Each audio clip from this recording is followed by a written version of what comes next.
Steve Rogers is the heart of the Marvel Cinematic Universe. The depth of this character is immense, and so is his potential for transformation. Right now, all the buzz is around Avengers Doomsday, and reports are claiming that Chris Evans is returning, not as Captain America, but as Nomad. First, Robert Downey Jr. returning as Dr. Doom, and now Chris Evans possibly returning as Nomad tells us one thing clearly.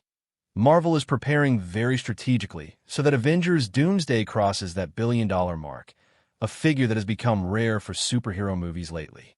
We've talked a lot about Robert Downey Jr. as Doom already, so in today's video, let's focus on Steve Rogers' Nomad persona. Because I know this much, Steve Rogers as Nomad in Doomsday will be that trump card fans never even imagined. Until now, we've always been inspired by Steve's leadership, morality, and heroism. But when he becomes Nomad, that's when his rebellious nature comes out, bringing an entirely new struggle into his character arc. In the comics, Steve Rogers adopts the title Nomad when he realizes the government is corrupt and working with the wrong people. This transition wasn't smooth. First, he abandons the Captain America mantle because his conscience refuses to work for corrupt authorities. But giving it up creates a void within him. That's when the Golden Archer, who is actually Hawkeye in disguise, tells Steve that he can't just walk away from being a hero. The government may be corrupt, but Steve isn't. People will always see him as a hero. After this, Steve adopts the Nomad identity, wearing a deep blue and yellow suit that doesn't resemble any country's flag. The message is clear. A hero who can stand against threats to his country can also stand against the injustices within his own country. We even saw a version of this in the MCU during Captain America Civil War. When the Sokovia Accords are introduced, Steve and his team go on the run. But the situation was different.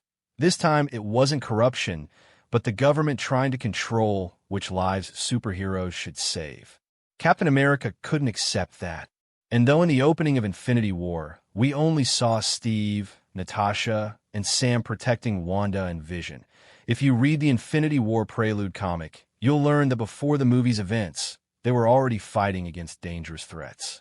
Since Steve wasn't using the shield then, nor wearing his Captain America suit with the star, fans began calling him Nomad, although he was never officially given that title in the MCU. But now, with the loud rumors surrounding Avengers Doomsday, the chances of seeing Steve Rogers as Nomad are stronger than ever. First, in the new branch timeline where Steve stayed with Peggy, he most likely gave up the Captain America mantle. Second, that timeline definitely has corrupt officials, especially since we know Hydra had been growing inside S.H.I.E.L.D. for years, and technically Steve, coming from the future, would already know this. So taking on a new identity like Nomad in that timeline would make perfect sense, aligning well with his character.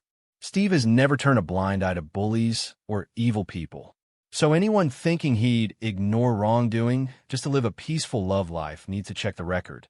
Duty has always come first for Steve Rogers.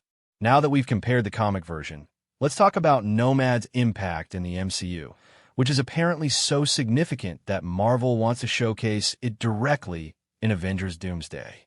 After returning the Infinity Stones, Steve went back to keep his promise of that dance with Peggy, a moment we saw in Avengers Endgame. But according to rumors, Doomsday will reveal that this is exactly where things went wrong. Steve staying behind created a branched timeline, which eventually leads to Dr. Doom's universe being destroyed, or at least affected so heavily that Doom's life changes forever. Robert Downey Jr.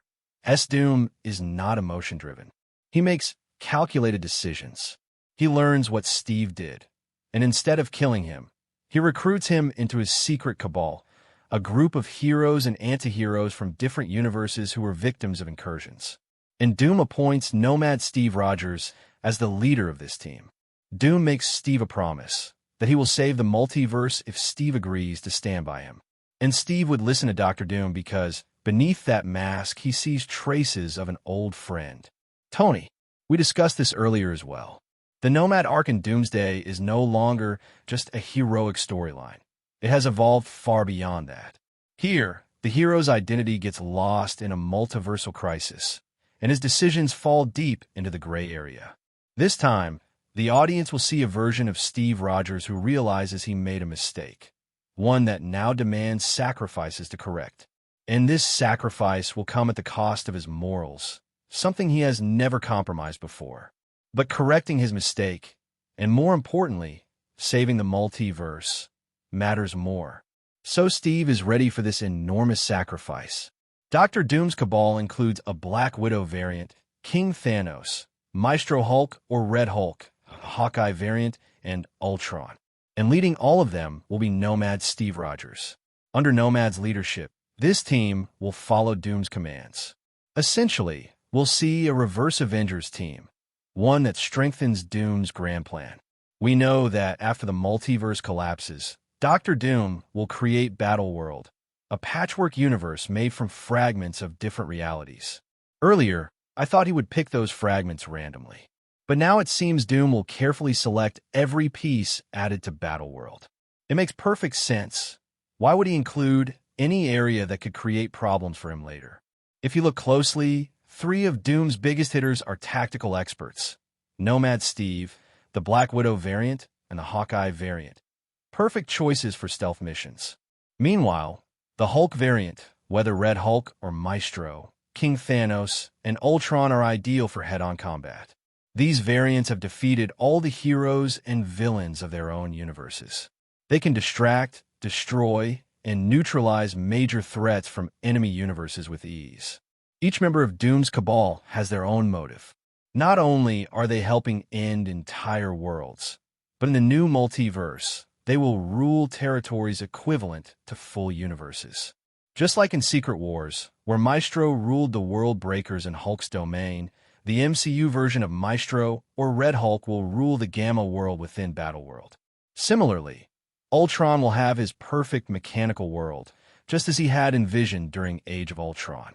And we've already seen Ultron as both hero and villain in What If, a ruthless multiverse destroyer in Season 1, and then a hero helping the Watcher and Guardians in Season 3. As for King Thanos, we may see him in his comic-accurate form, the one who kept Hulk as a pet and treated Ghost Rider's pen and stare like a mild annoyance. Now let's talk about Nomad Steve. I believe that at first, he will fight on Dr. Doom's side. But as Doom's true intentions slowly come to light, Steve will be forced to make a difficult choice. Sensing changes in Steve's behavior, Doom will try to secure him by making him a permanent part of Battleworld, without altering his memories. And that will be Doom's greatest mistake, because a Nomad Steve who still remembers everything will form a secret team against Doom. He knows exactly how big a game Doom is playing, not to restore the multiverse, but to crown himself as God Emperor Doom, ruling a world where every hero, villain, and even God serve under him.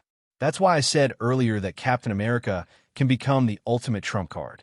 He is the only character who can play both sides, fighting alongside Doom in Doomsday, and later leading the Avengers' secret rebellion in Secret Wars. In the comics, the Cabal was destroying planets to stop incursions, but after surviving, they turned against Doom. We are seeing the same pattern here, just with one difference. In the comics, they did it to save their world. In the movies, they will do it for Doom, until they eventually realize the truth. Earlier, many fans believed we might see Hydra's Steve Rogers in Doomsday. But now it makes far more sense for this version to be Nomad Steve Rogers. So now you tell me, how did you like this theory? Pretty crazy, right? Do you think Nomad Steve Rogers is the version we should get, or should Marvel bring back Old Man Cap instead? Let's talk about all of it in the comments. If you enjoyed the video, make sure to like it and don't forget to subscribe.